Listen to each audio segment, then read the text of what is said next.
Welcome to 10 digit wonder. ये chapter अगर आपको समझ में आए तो ज़रूर लाइक कीजिए, शेयर कीजिए, मेरे चैनल को सब्सक्राइब कीजिए और बेल आइकन दबाइए ताकि लेटेस्ट अपडेट्स आपको मिल जाए। और कोई भी सम्स आपको चाहिए तो ज़रूर कमेंट सेक्शन में बताइए।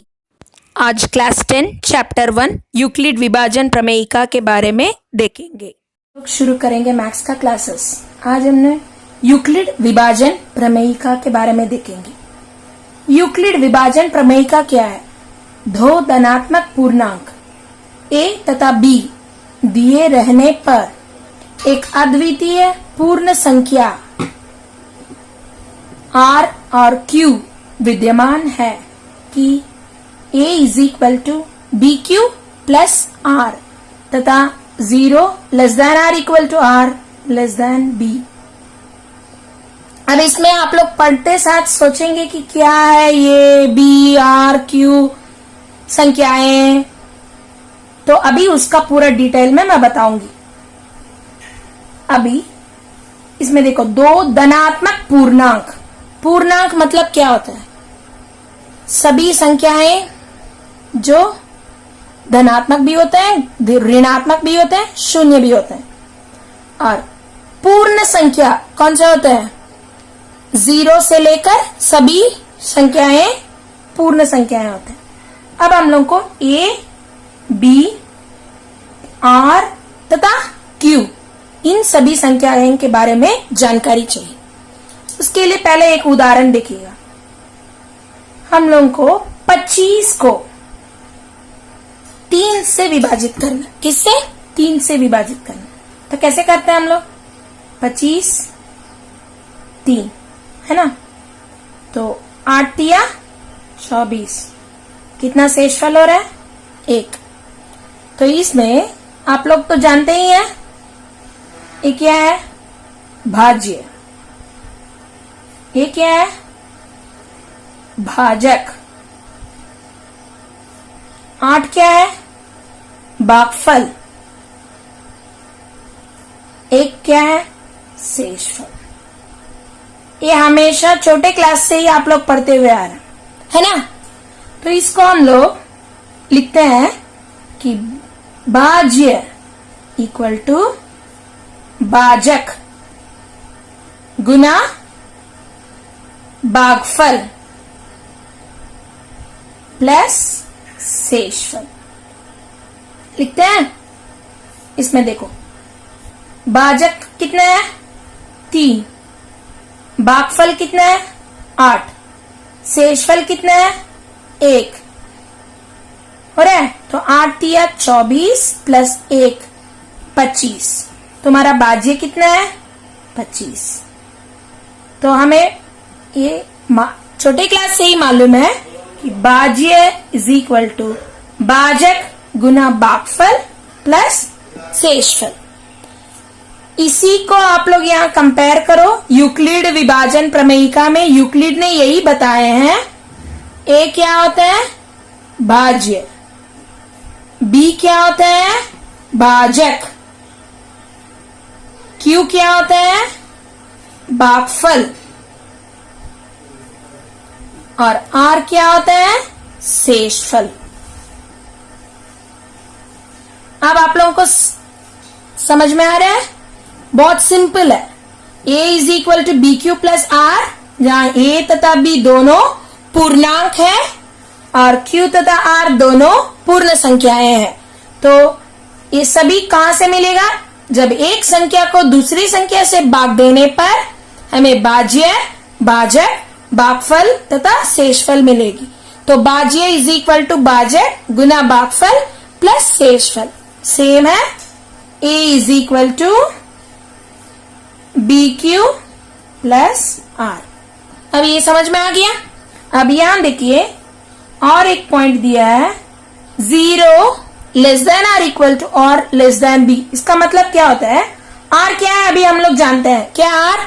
शेषफल। तो शेषफल और बी क्या है? बी हमारे भाजक। तो हम यहां दिया है कि जो शेषफल हमें मिलते हैं वो कैसे होना चाहिए? 0 के बराबर होना चाहिए और 0 से बड़े होना चाहिए। और बी से छोटे होने चाहिए। तो यहां देखिए इसी उदाहरण में हम लोगों के पास ए क्या है 25, बी क्या है 3, तो हमको क्या शेषफल मिला 1। 1 3 से कम है। तो अब कम का तो पता चल गया, बी से कम हो गया, लेकिन हमें कहां से शुरू करने हैं 0 से। तो हम लोग और भी उदाहरण देखेंगे। अगर मान लो 25 को हम लोग 3 से भाग दिए तो हमारे पास बी कितना है 3, क्यू कितना मिला 8, आर कितना मिला 1। अगर मान लो 25 के बदले में 26 को 3 से भाग देंगे तो क्या होगा,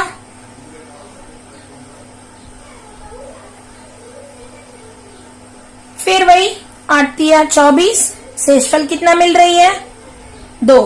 तो 26 को जब 3 से भाग देंगे तो हमें मिलते हैं a is equal to 24, b कितना है 3, q कितना वही 8, r कितना मिल रहा है 2। तो पहला हमें मिला r 1, अभी मिला r 2। अब देखो 25 का हो गया, फिर 26 का हो गया। अगर मान लो 27 को 3 से भाग देते हैं तो क्या मिलेगा हमारे 27 को 3 से। तो अब देखो 8 तिया तक किए थे हम लोग, अब 9 तिया 27, हमारी शेषफल मिल रहा है 0। तो a कितना था 27, b कितना था 3, q कितना था 8, r कितना मिल रहा है 0 मिला। अब देखो हमारे a का मान जितना भी हो, हमारे b के मान के हिसाब से हमारे r के मान मिल रही। जब b 3 है तो शेषफल मिल रहा 1 या 2 या 0। अब देखो मान लो फिर 28 को 3 से भाग देते हैं तो 28 को 3 से भाग देने पर क्या होगा, फिर वही 9 तिया 27 1, फिर हमको मिल गया 1। मतलब देख लीजिए शेषफल में मुझे 0 मिल रही है, 1 मिल रही है, 2 मिल रही है, लेकिन 3 नहीं मिला। और मिला फिर 1, मतलब 0 मिला या 1 मिला या 2 मिला, 3 नहीं मिला। इसीलिए अभी देखो 0 less than r equal to r less than b का मतलब आप समझ में आ गया। आर आपके कहां से शुरू हो रही है 0 से शुरू हो रहा है, 0 से बड़ा मतलब 1 2 3 4 होते जा रहा है, लेकिन किससे कम हमारे b से कम। यहाँ हमारे पास b कितना था 3, तो 3 से कम मतलब 2 तक जाएगा, लेकिन 2 से अधिक नहीं हो सकता। इसी प्रकार अगर मान लो b 5 है तो आप लोग बता सकते हैं शेषफल कहां तक जाएगा 0 1 2 3 4। अब 5 आएगा क्या, नहीं, तो कहां तक जाएगा 0 से शुरू और 0 से बड़ा, लेकिन 5 से कम, तो 4 तक खत्म। समझ में आ गया। अब मान लो b इज इक्वल टू 6, तो हमारे संभव शेषफल कितना होगा 0 1 2 3 4 5 6 जाएगा नहीं, तो कहां तक जाएगा केवल 5 तक। अब आप लोग इसको फिर से पढ़ो। 2 धनात्मक पूर्णांक a तथा b दिए रहने पर हमारे पास 2 संख्याएं दिया हुआ है। एक संख्या से दूसरे संख्या को क्या कर रहे हैं हम लोग भाग दे रहे। तो दोनों संख्या क्या है भाज्य एवं भाजक।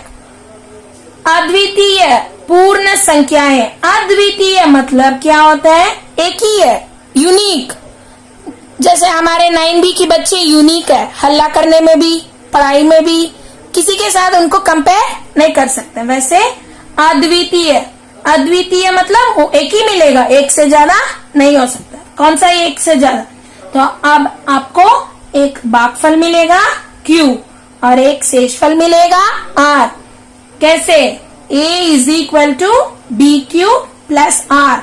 अब A is equal to b q plus r का समझ में आ गया क्या है, भाज्य इज इक्वल टू भाजक गुना भागफल प्लस शेषफल। इसी को हमारे शॉर्टकट में बताया गया है A is equal to b q plus r. A क्या है भाज्य, बी क्या है भाजक, Q क्या है? भागफल। R क्या है? शेषफल। अब ये R जो शेषफल है वो कैसा होना चाहिए? 0 से बड़े होना चाहिए और 0 के बराबर हो सकता है या 0 से बड़ा हो सकता है, लेकिन किससे ज्यादा नहीं होना है? B और B से ज्यादा नहीं होना, B से कम होना चाहिए। तो B जितने हैं हमारे उसके हिसाब से हमारे शेषफल बनेगा। तो अगर मान लो तुम्हारे B 3 है तो हमको क्या क्या मिला था शेषफल में? B अगर 3 है तो मुझे शेषफल मिला 0, 1 और 2। अगर मान लो B मेरा 5 है तो कहां तक मिलेगा? 4। इसी तरीका से बाज्य एक तो मिला और भाजक एक तो मिला, तो भाजक के हिसाब से हमारे शेषफल बनेगा। अब क्लियर हुआ आप लोगों को? अगला वीडियो में हम लोग देखेंगे। इस वीडियो को बार बार देखिए, समझने का कोशिश करिए।